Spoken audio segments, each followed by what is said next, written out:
নমস্কার বন্ধুরা, সাহা টকিজে আপনাদের সকলকে স্বাগত। আমি আকাশ। এখন আমরা চোরকির নতুন web series ticket directed by Vicky Zahid, তো এই সিরিজটার কিন্তু রিভিউ করব।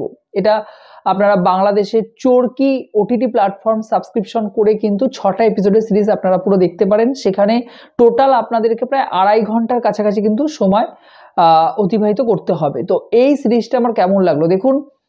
মোহাম্মদ নাজিমুদ্দিনের একটি ছোট গল্প অবলম্বনে সিরিজটি তৈরি করা হয়েছে। ভিকি জায়েদের কাজ যথেষ্ট ভালো।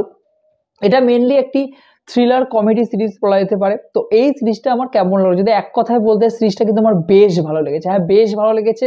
হ্যাঁ, নেগেটিভ পয়েন্ট অবশ্যই রয়েছে, ছোটখাটো নেগেটিভ কয়েকটা পয়েন্ট আমরা বলবো, কিন্তু আপনাদেরকে বলছি অবশ্যই আপনারা কিন্তু এই সিরিজটা একবার দেখুন, মিস করবেন না। কারণ আমরা বলি যে বাংলাদেশের কাজগুলো সেভাবে হয়তো আমাদের লেভেলে হয় না, কিন্তু আমাদের থেকে অন্তত আমাদের হইচই যে কাজ হয়, আপনারা যদি এর আগেও দেখেন যে হইচইয়ের যে মেন যে সিরিজগুলো হয় বাংলা পশ্চিম বাংলায়, তার থেকে কিন্তু বাংলাদেশের সাথে তারা পার্টনারশিপে যে সিরিজগুলো করে আর কি, বাংলাদেশে যে সিরিজগুলো আসে আমাদের হইচয়ে, সেগুলো কিন্তু অনেক ভালো হয়, অনেক ভালো কাজ হয়। তো এই সিরিজটাও কিন্তু প্রমাণ করে কোথাও না কোথাও গিয়ে যে ওরা কিন্তু গল্পের ওপর, মেনলি যে গল্প, সেই গল্পের ওপর কিন্তু জোর দেয় আর কি। এখানে এই সিরিজটার সব থেকে বড় পজিটিভ পয়েন্ট হলো মেন যে প্লট, যে থিমটা, এটাই এত সুন্দর যে আপনাকে কিন্তু 2.5 ঘন্টা এনগেজ করে রাখবে গোটা সিরিজটার মধ্যে। এবারে এই সিরিজটার গল্পটা নিয়ে যদি আলোচনা করি, এখানে আমরা দেখতে পাচ্ছি একটি বৃদ্ধ ক্যারেক্টারকে, যে লটারি কেটেছিল, লটারির টিকিট 50 লক্ষ টাকা ফার্স্ট প্রাইজ।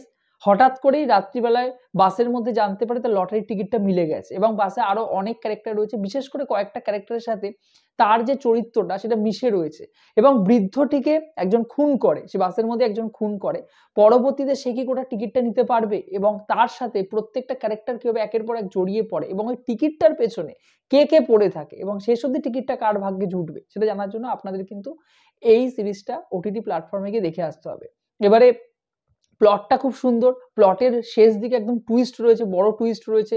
তার সাথে প্রত্যেকটা মোড়ে মোড়ে গিয়ে একটা চরিত্রের কিন্তু শেডগুলো খুলে আসবে আর কি। প্রত্যেকটা চরিত্র নিজের মধ্যে একটা দ্বন্দ্ব চলছে, প্রত্যেকটা চরিত্রে কিন্তু শেড একটা একটা করে পড়তে পড়তে কিন্তু খুলবে আর কি। এবং আমার মনে হয় যে এই সিরিজে যদি প্রথম পজিটিভ পয়েন্ট বলি, সেটা হলো এই সিরিজটা যেখানে শেষ করা হচ্ছে, মানে প্রথম এপিসোড যেরকম ভাবে শেষ করা হচ্ছে, ঠিক সেখান থেকে সেকেন্ড এপিসোডটা ধরা হচ্ছে। মানে আপনি একদম প্রথম এপিসোডটা শেষ করার পরে বোর ফিল করবেন না কোথাও, পরের এপিসোডটা আপনি দেখার জন্য ঝাঁপিয়ে পড়বেন। এবং আপনাদেরকে বলতে চাই যে গোটা সিরিজটার কিন্তু লেন্থ খুবই কম, এটাকে আপনারা একটা মিনি সিরিজও, মিনি ওয়েব সিরিজও বলতে পারেন।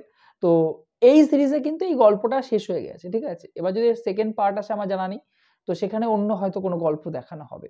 যাই হোক না কেন, এই সিরিজের সেকেন্ড পজিটিভ পয়েন্ট এখানে চরিত্র, এখানে অভিনয় আপনি একবার দেখুন। বিশেষ করে দুটো ক্যারেক্টারের কথা সায়াম আহমেদ এবং সাফা কবির, দুজনের অভিনয় আপনারা একবার দেখুন, চোখ দিয়ে মনে হচ্ছে না এক্সপ্রেশন দিচ্ছেন, দুর্দান্ত অভিনয় হয়েছে। অন্যদিকে মনোজ প্রামাণিক, সায়ামের মেবি যে বন্ধুর ক্যারেক্টারটা প্লে করেছেন, তার অভিনয় কিছু কিছু জায়গায় ভালো। এবং বৃদ্ধ লোকটি, তিনি মানে ওই যে মৃত ব্যক্তির অভিনয় করাও কিন্তু সহজ নয়, দুর্দান্ত অভিনয় করেছে। এবং অন্যান্য ক্যারেক্টারে যারা ছিলেন প্রত্যেকেই নিজেদের জায়গায় কিন্তু দারুণ কাজ করে করে দিয়ে বেরিয়ে গেছেন আর কি। এবার এই সিরিজের পরবর্তী পজিটিভ পয়েন্ট, এখানে বিজিএম, ব্যাকগ্রাউন্ড মিউজিক, যেভাবে প্রত্যেকটা ঘটনার সাথে বিজিএম গুলোকে দেখানো হচ্ছে, আমার জাস্ট দারুণ লেগেছে। এবং সিনেমাটোগ্রাফির কাজ, একটা রাতের দৃশ্যপট যেভাবে তুলে ধরা হয়েছে, একটা রাতের দৃশ্যপট এখানে দেখানো হয়েছে, সেখানে যেভাবে বিভিন্ন অ্যাঙ্গেল থেকে এখানে ক্যামেরার কাজ বলুন, বা এখানে চরিত্রগুলোকে যেভাবে নেওয়া হয়েছে, প্রত্যেকটা কিন্তু আমার শেডগুলো কিন্তু দুর্দান্ত লেগেছে। এবার এই সিরিজের ক্ষেত্রে পরবর্তী পজিটিভ পয়েন্ট, এখানে ক্লাইম্যাক্সটা কিন্তু আপনাকে চমক দিয়ে যাবে। এবং পড়তে এখানে যেভাবে রহস্য রয়েছে, ওগুলো কিন্তু আপনাকে মজা দেবে। এবং শেষ পজিটিভ পয়েন্ট, এখানে কমেডি। হ্যাঁ, কমেডির ক্ষেত্রে আমি নেগেটিভ পয়েন্ট বলবো, কিন্তু কমেডি কিন্তু বেশ কয়েকটা জায়গায় ওয়ার্ক করেছে, এবং আপনি কিন্তু হাসবেন। মানে কিছু ল্যাঙ্গুয়েজ ইউজ করা হয়েছে, সেই ল্যাঙ্গুয়েজগুলোতে কিন্তু আপনি সত্যিকারের হাসবেন আর কি।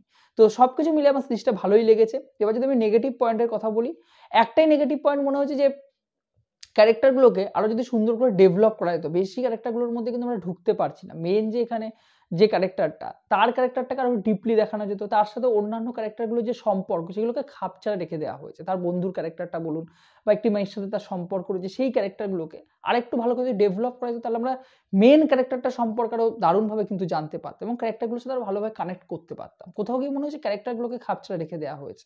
আর এই সিরিজের ক্ষেত্রে কমেডি কয়েকটা জায়গায় ক্লিশে মনে হয়েছে, মনে হচ্ছে এগুলো ওয়ার্ক করছে না, জোর করে হাসানোর চেষ্টা। বেশিরভাগ জায়গায় ওয়ার্ক করেছে, বেশ কিছু জায়গায় কিন্তু ওয়ার্ক করেনি। তাছাড়া আমার কিন্তু সিরিজটা বেশ ভালো লেগেছে।